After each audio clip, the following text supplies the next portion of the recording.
for having this hearing. I think this is probably one of the most important issues that we can be discussing in the legislature.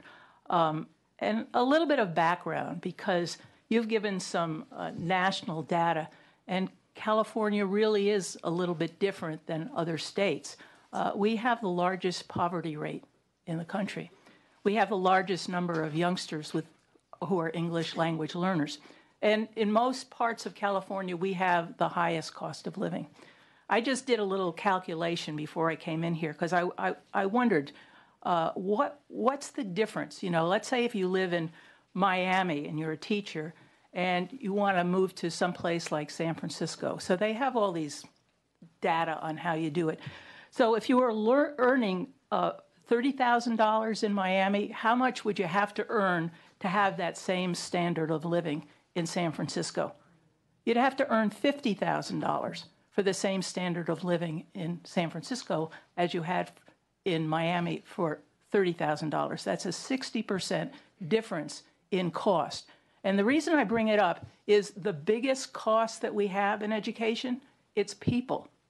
It's teachers and administrators and janitors and custodians and all the staff that we need. And so when we look at this national data, there are other ways of looking at it. For example, Education Week looks at regional differences. The Center for Budget and Policy looks at regional differences. And when you add that in, the statistics on where California are dramatically different. I'm speaking as someone who's been in schools and looking at what's happening and what parents are seeing every day. Our schools face an almost impossible task, and that's choosing which valuable programs to fund and which valuable programs to starve. And every time we have to make that choice, there are clear losers, and it's the children of California. There's no lack of research on what we must do to support our children. We know what smart investments are, and they all cost money. High-quality teachers, a full curriculum, early education, after school, nurses, librarians, counselors, technology, small class sizes, strong education leaders. The question we're asking, and I think that you have to look at, is right now we're asking which of these do we fund and which of these do we starve? That's what is happening at our schools. And while we debate these issues in California, let's look at the national context. We are debating these issues at a time when the future of public education really is at risk. And one of the surest ways to lose that battle for quality public education is to continue to starve our schools. Pay teachers less than what comparable college-educated workers would have. Cut librarians and counselors and nurses and administrators. Cut art and music. Don't teach civics. Curtail the humanities.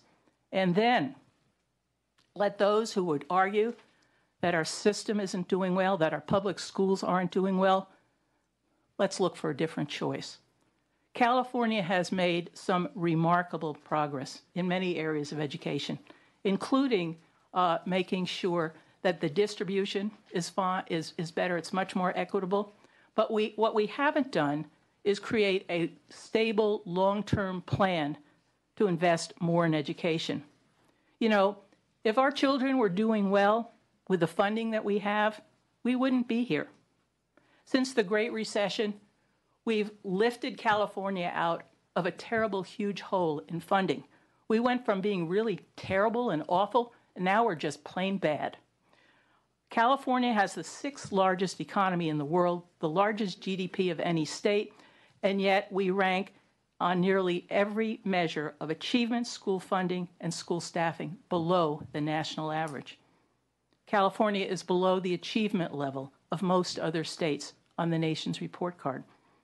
Our most recent standardized tests, we have a significant number of children who don't meet those standards. Our lack of early childhood education means we have too many children who have an achievement gap before they even enter a kindergarten class. The research is very clear. Counselors and nurses and librarians and small class size help our children. And yet, when we look at all of those things, California is almost dead last on every one of those indicators. We talked about class size. The average class size in California, 24. The average class size around the nation, about 15. What is Connecticut? 13. What is Vermont? 10. A huge difference. And that reflects our costs, how much we pay for teachers. And one of the things that we should measure ourselves by is how much effort are we putting into funding our schools? And if you measure it by effort, how much of our taxable income is spent on education, California is behind most other states. I can give you a number, and as you know, all these numbers move a little bit as new numbers come out, but I'll give you some numbers that I saw from 2014, that the average effort that other states put in is about 3.3%. And in California, it was just 2.7%. That's 2014. It's probably changed a little bit. That would mean that California ranked 45th in the nation in its effort to invest in education. And there were calculations that if we just match the effort of other states, that would mean an additional $12 billion. Money matters. Studies show that greater investments, and I mean smart investments, improve student achievement, particularly for low-income students. Some states have dramatically changed how they fund their schools. Massachusetts, for example, doubled its total state and local funding, and it moved from the middle of the pack to the top-performing state in the nation. And let's compare California to, let's say, some of the other states. They have twice as much that they invest in our schools. If you compare California to New York invests twice as much. And over a 12-year period, that adds up every day for every single child. So what would it take to move California? This is it used to be the $64,000 question. It's a lot more zeros on it, but it's still the same question. What would it take to move California up to what are the highest performing states? And let me just be very clear with you. As a parent, as a member of the PTA, as someone who really cares about education, I want our kids to be the highest performing kids in the nation. What would it take to get up to that range? And the estimates are it would take about $22 to $40 billion more per year. That is a huge jump. There are, getting back to facts, study that was done a few years ago. There's going to be other studies that are coming out. But we're looking at a large number to move California from really bad to very, very good. So what should we do to make that happen? Should we sue the state of California? Because we're frustrated. Should we sue? Well, that was tried, And the court said, don't look at us. Actually, what the court said, and I'll quote, is the quandary described in the complaints is lamentable. And it's the same sort of facts I've laid out here. But the remedy lies squarely with the legislature, not with the judiciary. Continuing our funding approach that forces schools to choose which valuable strategy to fund and which valuable strategy to starve, unfortunately, I believe, is an abrogation of our collective responsibility to our children. It's not that we can't invest more in our schools. We haven't invested more in our schools. And states with less resources actually are investing a lot more of their resources in their schools and in their children. So that's why the California State PTA asked for this hearing.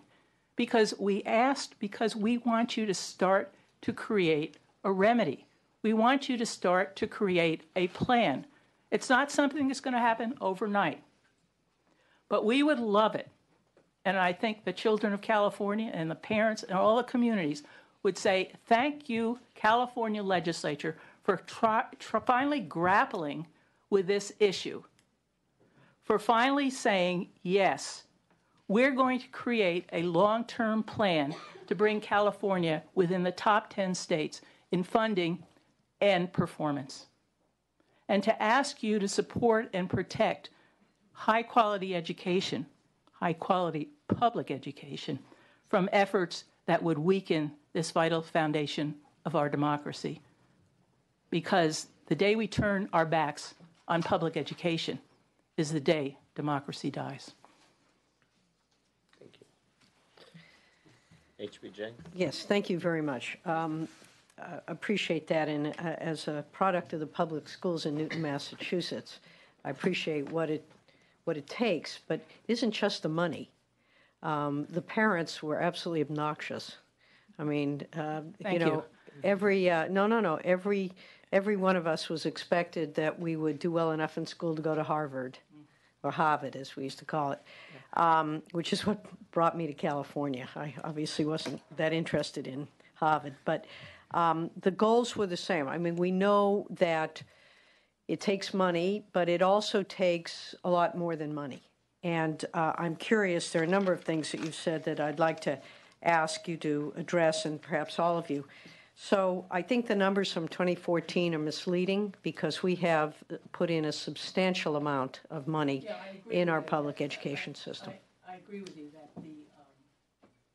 that's why I said that that's the latest figure we have. So hopefully we're going to see improvement. So that brings out a whole bunch of other questions. And if I may, Mr. Chair, first question, you want to see us spending $22 to $40 billion more. Now, if I understand correctly, we put in about 50% of the state's general fund goes to K through 14 education, 40% floor to public schools K through 12, and then another 10% to higher ed. That's about 50%, which reflects, if I'm not mistaken, about $70 billion.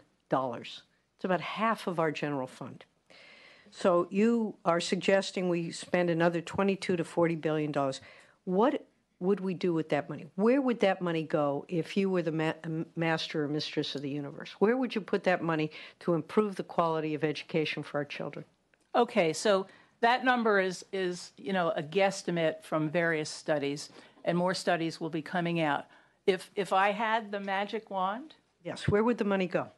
Okay. Money would go to make sure that our teachers have competitive wages, that they're not like the teachers in San Francisco having to have 2 or 3 jobs in order to live in the city.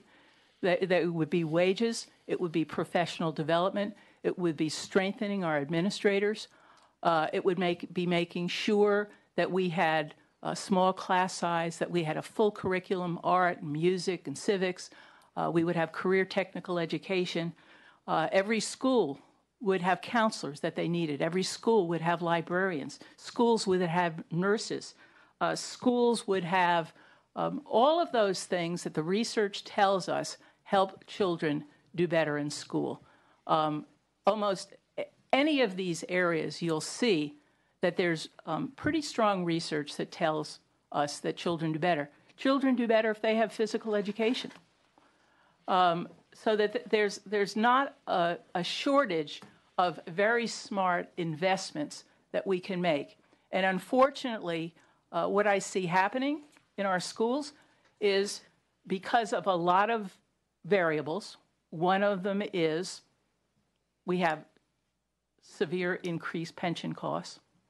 One of them is our teachers have been not paid as the economy has grown, and a lot of them simply can't afford to live in our communities. So we have a tremendous, severe shortage of teachers. People aren't going into the teacher workforce. We don't even have people in our schools who say, I want to be a teacher, because they see right now they can't afford to be a teacher.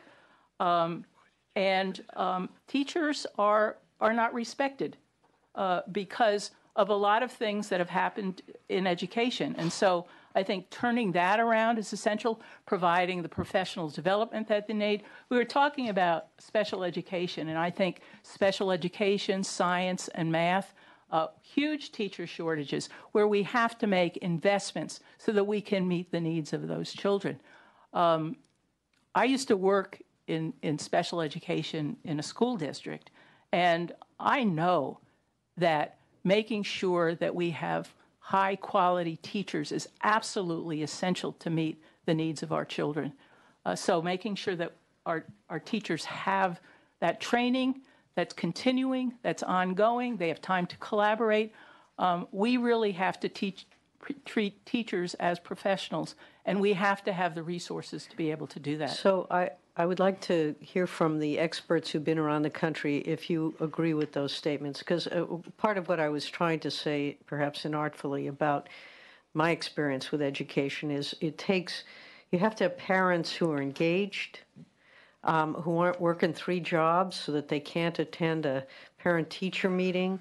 You have to have children who can come to school with food in their bellies and not suffering from physical ailments or dental problems because they don't have access to a doctor or a dentist. Poverty, I think, plays a critical role. I think about the great state of Vermont, and it's fairly homogeneous. It's a small state. Massachusetts doesn't have the same number of immigrant populations. Maybe Texas does, but that's probably another conversation for another day. I mean, there are all sorts of challenges here that are above and beyond what I don't disagree with you. It'd be wonderful if we had all these things. But I'm wondering from the perspective of a national point of view, if you could share with us your thoughts about those items. Just to quickly touch on Massachusetts, because it was brought up, and it's a state that gets pointed out.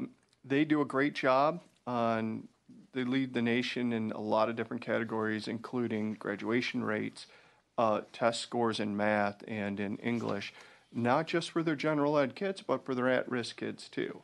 And the way they did that back in '93 is there was a committee meeting talking about the state accountability system.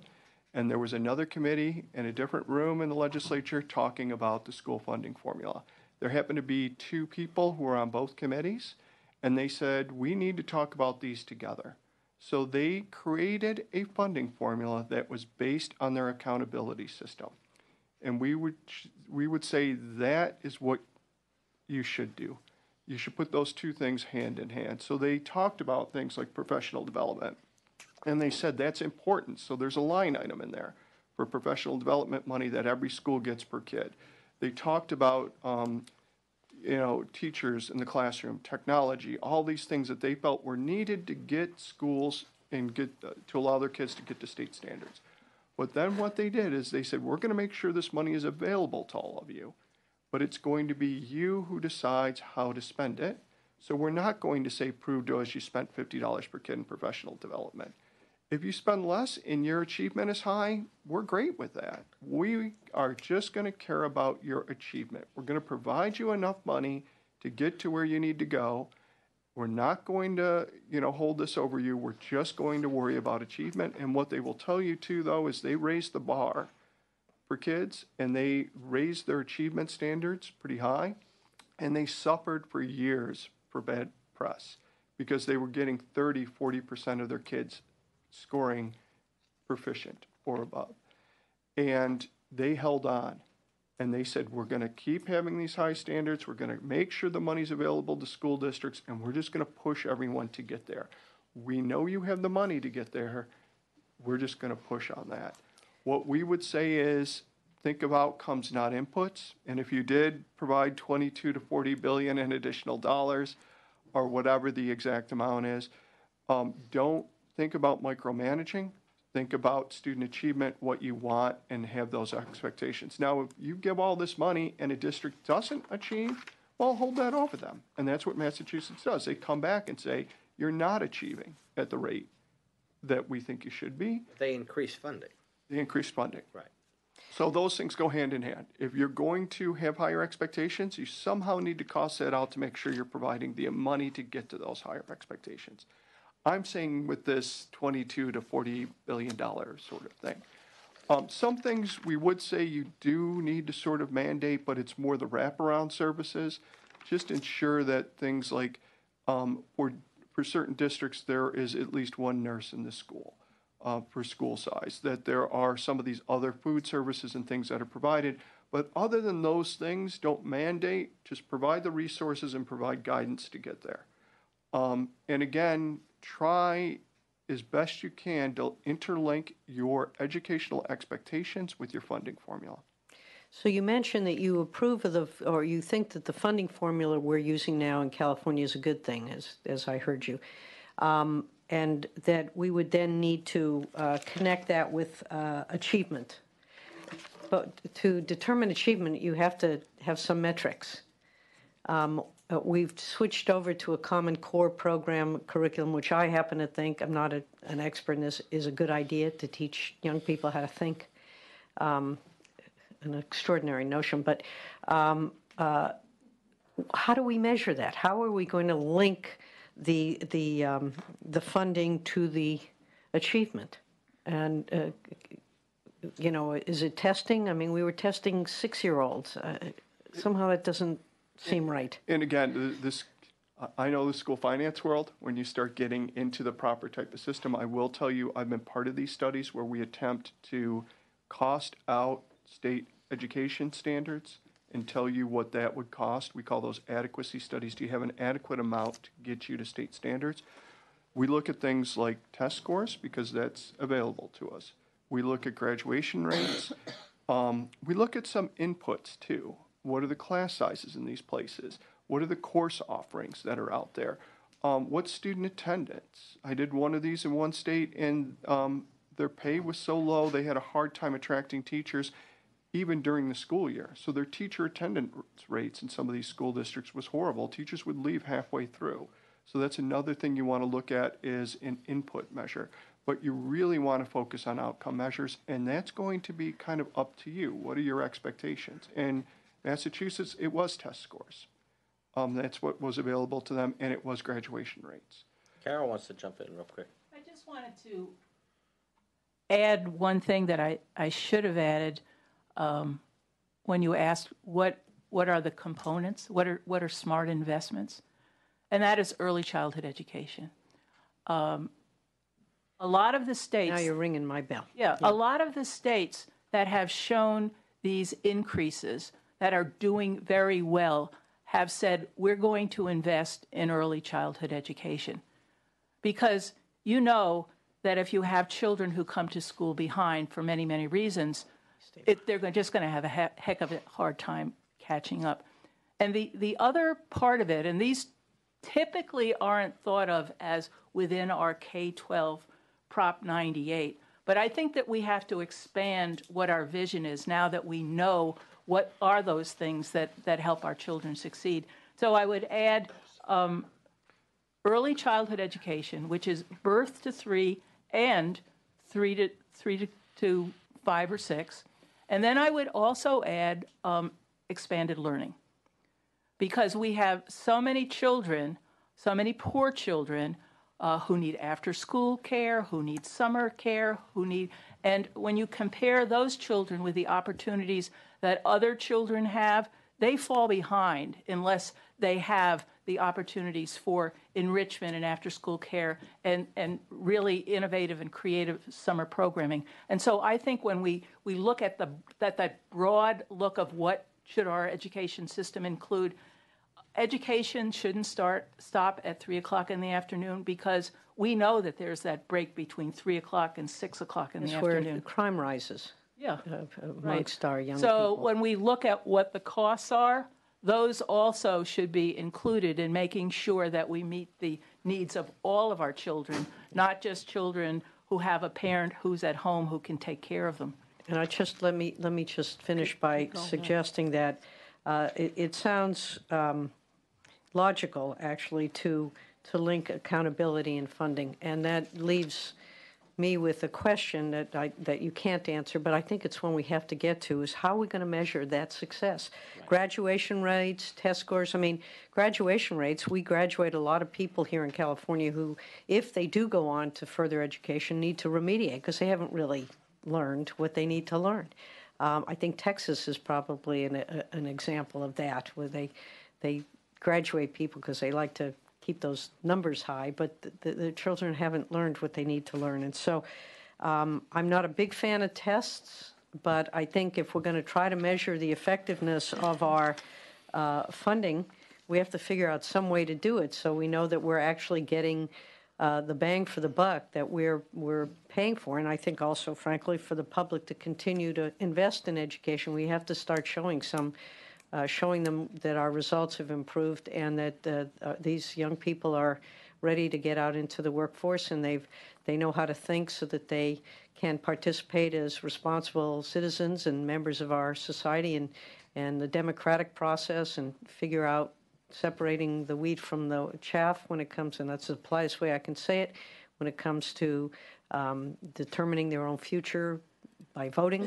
There's a lot of good reasons why we need these people educated, youngsters educated, but again, we have to, if we want to ask for more money, we have to have some assurances that that money is going to be well spent. So that's my statement. Thank you. Thank you. Mr. Morlock, you want to ask a couple questions? Well, yes, Mr. Chair, you have just brought an incredible panel here. We get to listen to people talk to us. Now we're engaged in a discussion. That's why I wanted to do This it. is amazing. You have, Ms. Kosovar, you have what I would call drop the whole load. Thank you. Kind of a punchline to a joke, but you've dropped the whole load. So Senator Jackson talked about metrics. So Ms. Parker and Mr. Griffith, you seem to be answering these questions really well, and I really appreciate having someone in the room that has the whole country. So let me just ask, in other states, what is the percentage of charter schools? That's a really good question, and we can get that for you. I would say there are some states that you look at, like Arizona and Michigan, that have a high percentage of kids that attend charter schools. But nationally, the percentage of kids is somewhere in the 10% range or less. So the majority of kids still attend what we think of as traditional schools. Again, it varies from state to state, and there are still a handful of states that do not have any charter schools. We have that in a report of ours, and we'd be happy to get that to you if you'd like it. Well, I just think it's really becoming a critical issue in this state. The LA Unified School District, our largest school district, that was the main focus in the last election. It was very wealthy donors trying to get pro-charter board members elected to change the majority of that board, and we're seeing it in the governor's race as well. So now we're starting to see a lot of money showing up, and so it's obviously it's getting to be a big issue. So was just sort of curious. It'd be nice to know. The next question, just to keep it all brief, is: do you keep databases on how many public teachers, school teachers, that send their kids to private schools? No, we don't, and I don't know anyone who would have that, because you'd have to ask the kids. First off, we have very little on private school information because private schools don't have to report. And so what we have is there's a survey that's done by the federal government to private schools each year, and it's a voluntary survey, and some participate and some don't. But we do not have any information about who those kids are, other than we can tell you roughly the percentage of kids who go to religious private schools versus non-religious private schools. And then with the religious, there's a break apart between essentially the Catholic schools, which are the dominant private school, religious schools, and then the others. Well, the reason I'm asking is Ms. Kosovar has just really just given an indictment. And so I'm looking for other areas. And so when I see someone saying our school system isn't working, therefore we will start charters. Therefore, we're not even sending our own kids to public school as teachers, we're sending them to private schools. And that number is rather high, but it's, I think, a barometer that's saying something about the school system. So just to, I can join in a little bit if you want to talk about numbers.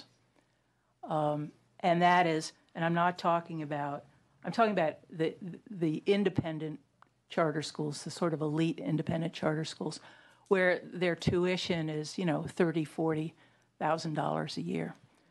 So we're talking about a huge difference in investment between the schools, those independent charter schools, and what our public schools are investing in. And when you say it was an indictment, I'm a strong supporter of public education. And I'm not here to indict public education. I'm here to support public education. I strongly believe that public money should be paid for public schools, and charter schools are public schools. And I strongly believe that we need to invest. We need to look to see how well we're doing, what our schools are providing our children, and having that study that we asked for. Simply having a hearing and saying, okay, I've heard it, doesn't move the needle. The reason we're here is to get a commitment from the legislature to actually start that study to see what we need to do. There was a lawsuit. The lawsuit went through in great detail all of the facts that I have given you. And the court said, they said, don't look at us, look at the legislature.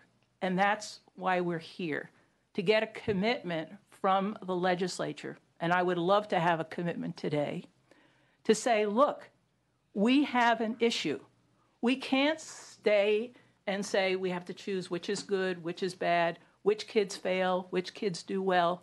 We have a commitment, and a commitment is more than watching the status quo go on and on and on. The commitment is on the part of the legislator to meet its responsibility to children. So this is not an indictment of public education.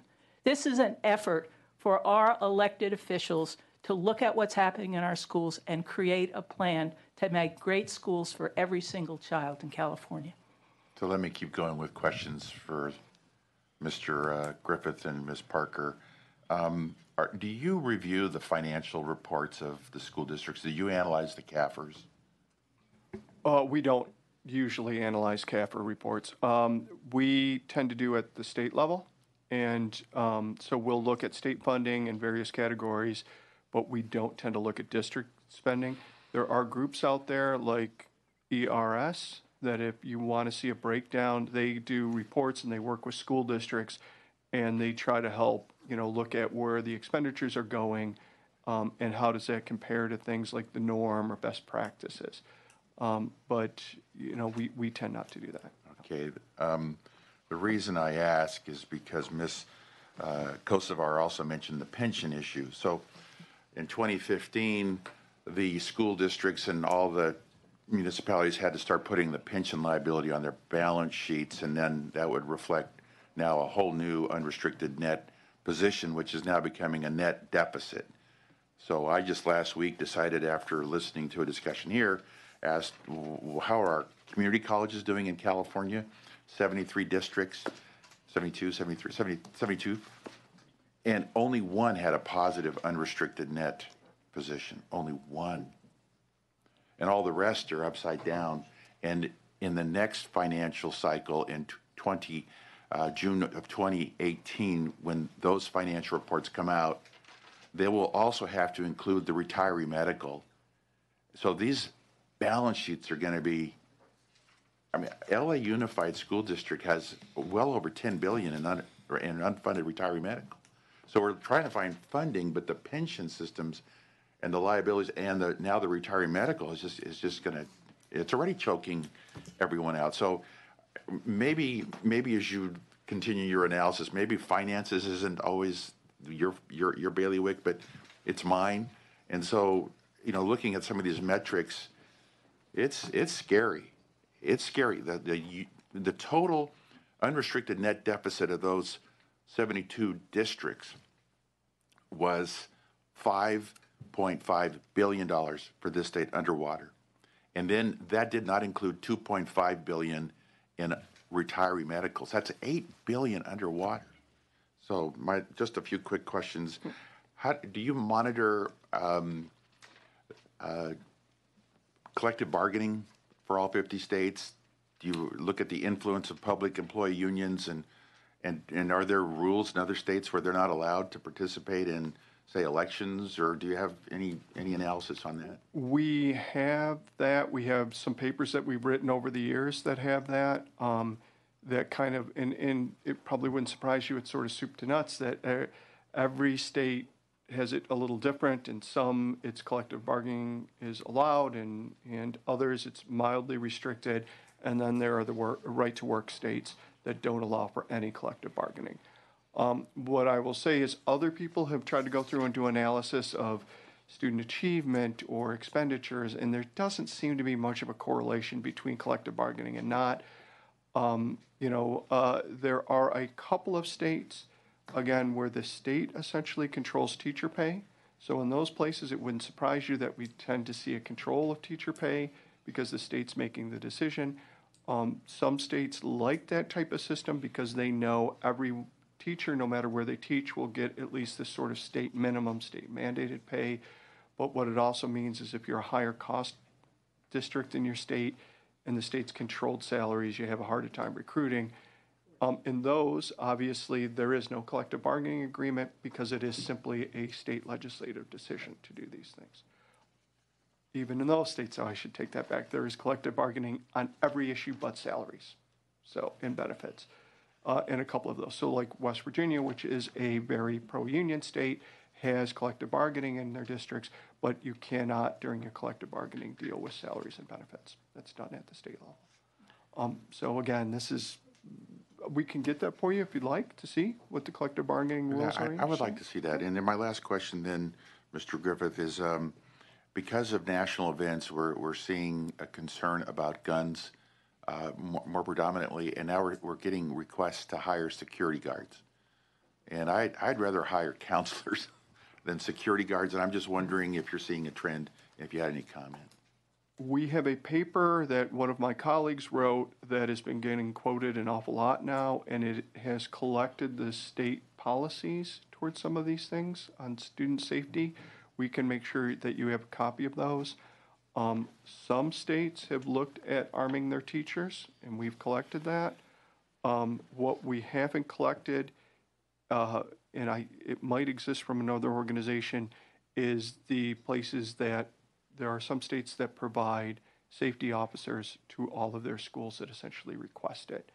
And in some cases, it's a split cost. In other cases, a different part of the state budget picks up that cost.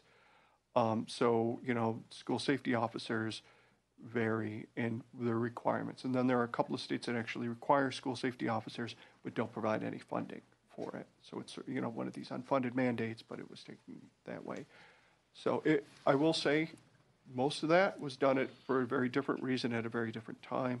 That was for student safety because of high crime areas. These schools that have been part of the mass shooting were not part of that system for the most part. These are suburban districts that wouldn't have qualified for a lot of these programs. And then we have Prop 98. I'm trying in on this. Are you familiar with, do other states have a similar model, or are we unique? So I'd take a step back and go Prop 13, which is your property tax cap. You started that.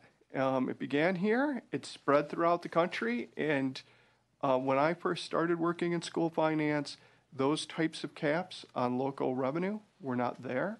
And so but now they are through the majority of states.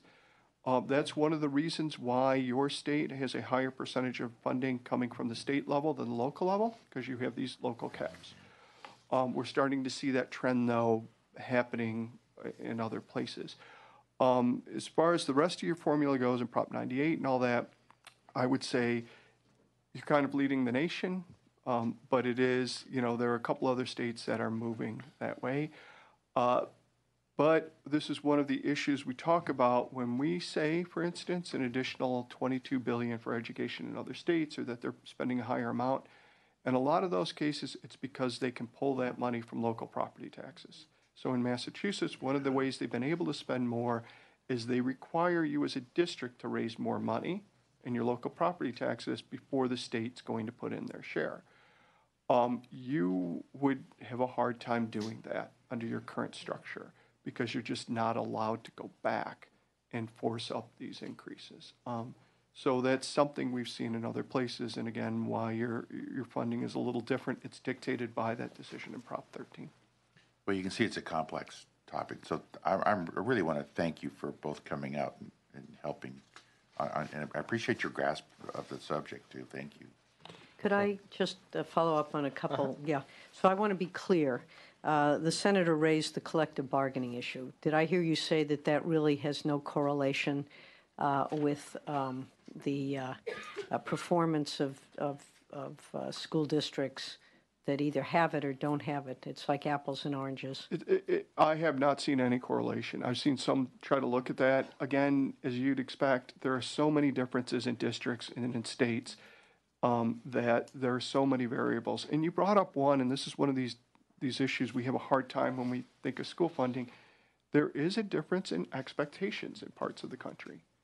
And parental expectations can change student achievement in a way. And I was doing a study in Connecticut, and at the same time I was doing one in Missouri.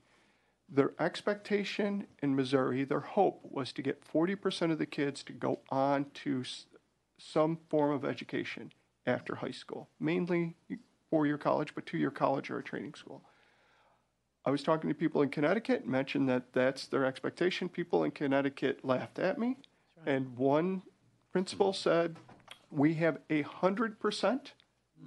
We're one kid shy of 100% of my graduation class going on to four-year college. We have 40% going to Ivy League or Ivy League Right, equivalent schools.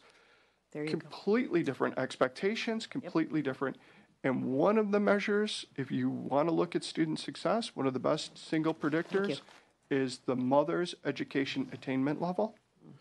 If you look at that, it's one of the best predictors for a student and where they're going to go. Again, not perfect, right, but it gives you a really good understanding. We are prohibited from asking those questions, kids, when they come in, but that's something a lot of states try to get at when they look at things. If we use that as a measure of at risk, we could probably target the money a lot better because we could kind of figure those things out. But that's outside our world, and we'd love to. Interesting, and that really makes sense to me. As I was suggesting, we were all expected to go to college, and I think we all did. I mean, that was just you were expected to do that. The other question is Prop 13. Did I hear you say that if we were not limited by Prop 13, that might be an additional source of money for school districts?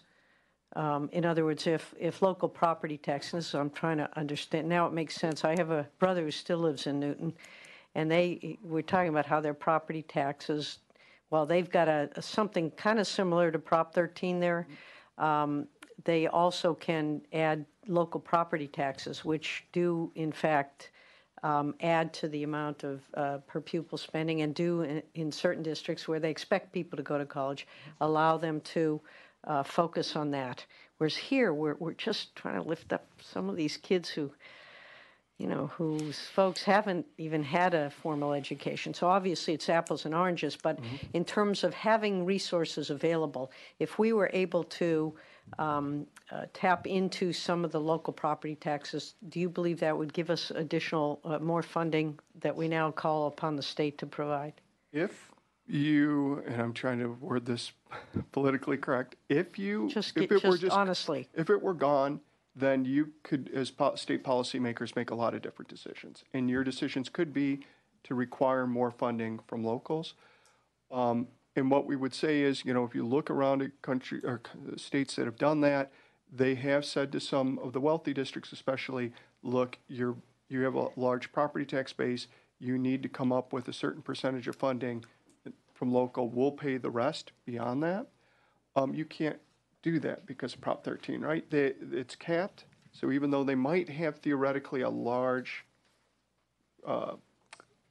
property value per kid amount that's available, they just can't tap that.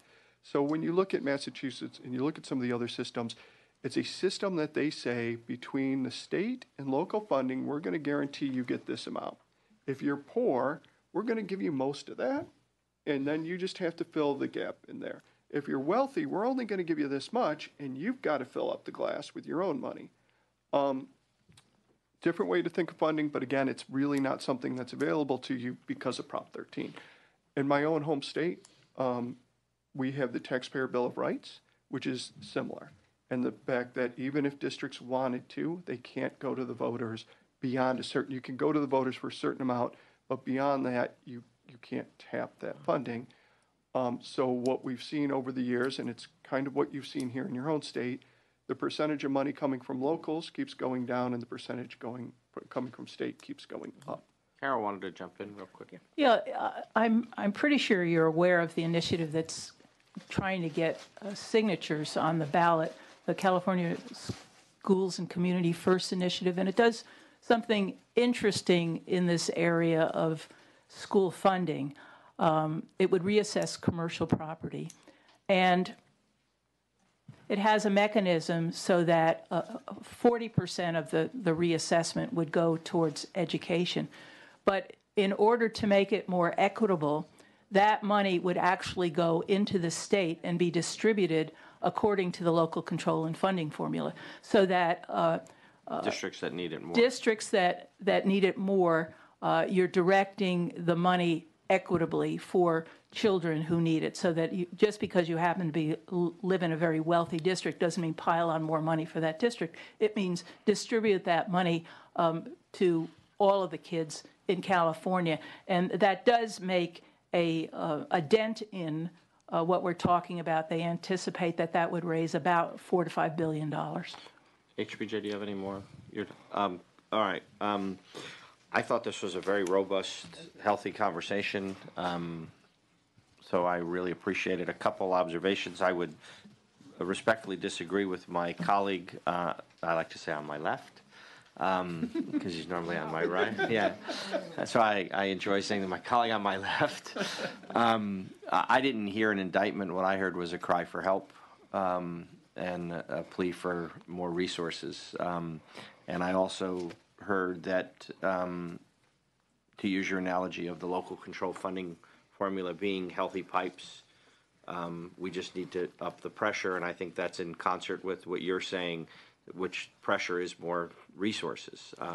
The other piece, obviously we have a teacher shortage in California. We have a teacher retention issue, and I think it's directly tied to, other professional careers for college graduates pay more than what we pay teachers to live in a state that's also a high-cost state. And, I think that's a very valid issue. If we're going to recruit more teachers, we have to make sure that they could support their families.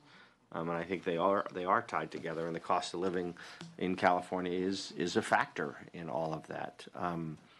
And I think the other interesting thing, many of us who went to public school, I'm being one of them, I remember my school had a nurse, my school had a librarian, my school had an art teacher, my school had adequate counselors to student ratio. And the frustrating thing for me, whether we're talking about the University of California and the level of funding that we give the UC or the Cal State, is we are the generation that benefited from that investment in public education, not necessarily passing that benefit to the next generation. Remember UC used to be, $1,000 a semester, and Cal State was $250, and community colleges were free in California. And so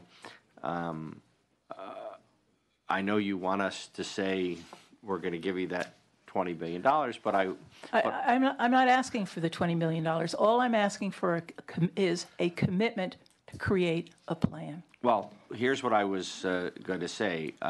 You and others have been, and the administrators and the teachers and the classified staff have been doing a very effective job in making this issue rise to the level of priority. And I know not just the three of us who sit on this committee, there are many legislators in both houses that want to increase the pressure, increase the dollars. The Senate has a modest proposal so far to increase the base on LCFF.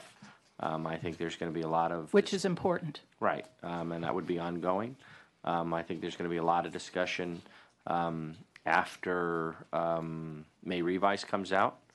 Obviously, one of the challenges we have with Prop 98 is it sets a floor, but it also creates a little bit of an interesting issue if we were to use more discretionary dollars after the May Revised. that would get factored into the base, and, you know, that creates some other issues. And so, to me, this conversation today was the first in trying to come up with that plan. I think all of the questions were excellent. And there's no question that if we invest in class size reduction, if we invest in our teachers, if we invest In early care and education. early care, you know, we know what a third grader, unfortunately, we know a lot about a third grader's life from looking at those third graders. I was happy to do this, and I think the conversation was robust, and yeah, we're going to work on a plan. Do I know Thank what you. it's going to look like? No. But thank you, and will I know you'll be in my face for the next 7 years? Yes. So thank you very much. Can I just ask or quick one? a challenge to Michael and Emily? Should you come back and give a report, when you look at compensation, would you see if you can get total compensation, salary, medical, retiree, all the components, and then compare that with the other 49 states? And then, yeah, I'd love to have a plan. I've been asking for financial plans from CSU and UC just for 10 years, and I'm not getting the response. So it's. And when you do that, we also take into account that the average length of time we're seeing teachers teach is 5 years, so they don't qualify under the retirement program.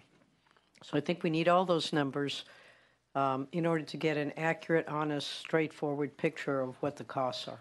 And I would also add to it, you know, a comparison to what other bachelor's degree positions pay in the private sector workforce.